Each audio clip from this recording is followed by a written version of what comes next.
Hello guys! Hello para to sa lahat ng mga Libra. Okay, Libra, welcome dito sa aking channel, Kapalaran 888, sorry. Tingnan natin kung anong message para sa'yo, Libra. This is general reading, pwede kang makaresonate. Please like, share, and subscribe, Libra, sa mga bago nating subscribers. Thank you. Sa mga hindi pa nag-subscribe dyan, huwag nyo nang patagalin pa guys, mag-subscribe na. Okay, first card natin, Libra, is travel. Travel. Isang napaka-importanteng parating na travel ang posibleng magbibigay or magdadala sa'yo ng positive result or positive outcome. So, ibig sabihin, comment down below, Libra, kasi pwedeng may binabala kang paglalakbay, pagta-travel, or maybe may binabala kang may plano ka ng movement or may plano kang new beginning sa isang lugar. Okay?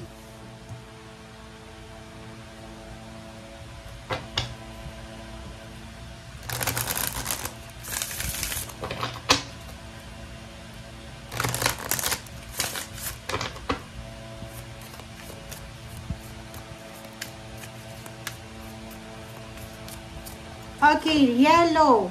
Color yellow. Bakit yellow siya? So, yung yellow card na yan, sinasabi ng barahan na flexibility, adaptability, and personal power. So, dito sinasabi ng barahan sa'yo, Libra, yung pagiging flexible, talagang nasa iyo na yan. Diba? Araw-araw flexible ka. Yung Libra kasi kahit saan sila pumunta, talagang yung iba nakakahanap ng trabaho sa kahit saan lugar silang pumunta. Kumbaga, na-adapt mo yung surroundings mo ng mabilis. So, ikaw, sinasabi ng barahan na yun, ma-adapt mo, magiging flexible ka, and lalabas yung personal power mo sa lugar na pupuntahan mo. So, parang, like for example, may trabaho ka na gagawin, maybe new job, or new career, or new business.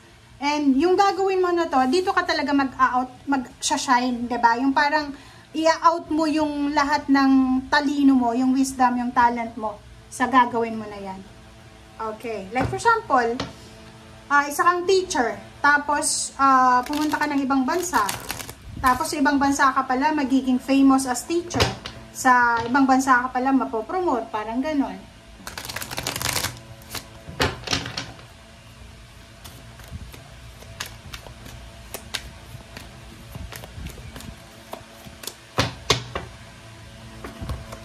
Okay, the High Priestess. High Priestess number 2, sinasabi ng baraha sa'yo dyan ni Archangel Haniel na isang powerful insight, psychic insight. Yung parang premonition, parang ganon. So, possible, Libra, merong premonition sa linggong ito. And, kailangan mong mag-reflect, kailangan mong mag-isip, kailangan mong mag-meditate, para makuha mo kung ano yung valuable or importanteng information. So, be at peace sa linggong ito. And yun nga, sinasabi ng baraha sa'yo na kung ano man ang gagawin mo sa linggong ito is either travel or vacation or maybe movement, sinasabi ng barahan yan na life-changing yan, na posibleng positive yung outcome or result niya.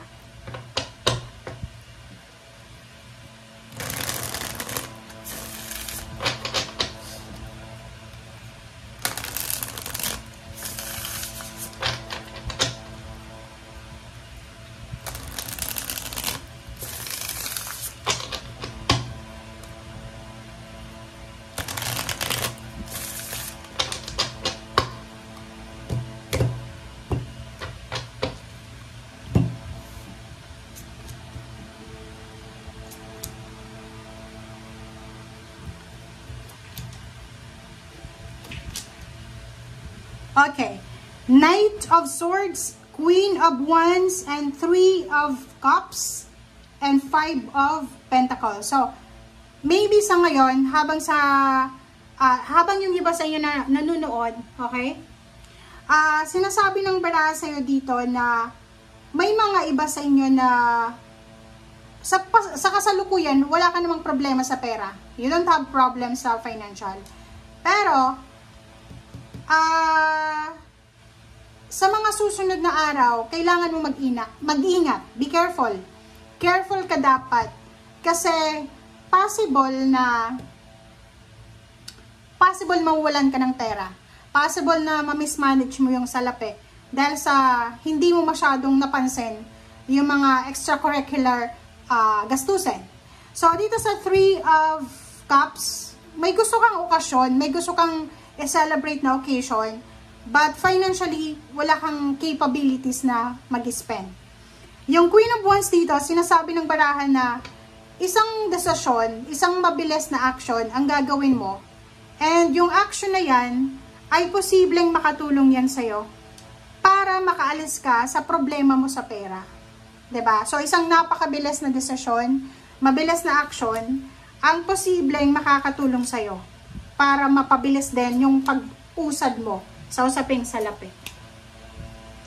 And sa ilalim mo, pala ay 8 of Pentacles yun. So, isa sa mga possible na gagawin mo sa linggong ito is mag-apply ng trabaho, pumasok sa trabaho, mag-focus sa business, gumawa ng mga kumbaga magandang strategy about your life, okay?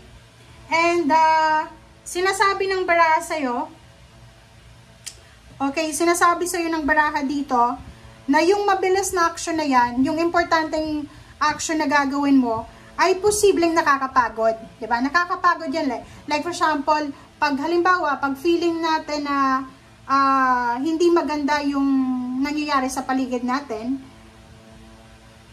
mapapagod talaga tayo. Or pag halimbawa, bago ka sa trabaho, bago ka sa lugar na yan, or bago yung business mo, talagang makakaramdam ka sa una ng pagod, ng panghihinayang, or uncertainty, di ba? Parang feeling mo, hindi mo sigurado. But, mayroon kang 8 of Swords dito.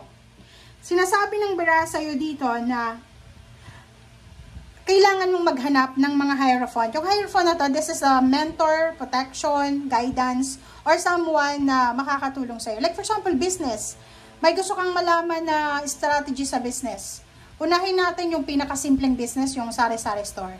Or mga restaurant, karinderya. Sinasabi ng baraha, maghanap ka ng tao na possible na makatulong sa'yo para sa mga actions, strategies, mga tips, parang ganon. Kasi sila yung talagang tamang tao na magbibigay sa ng advice. Hindi yung mga tao dyan sa paligid mo, wala naman silang experiences, may masabi lang, iwasan mo yon. Okay? So, thank you guys for watching. Bye!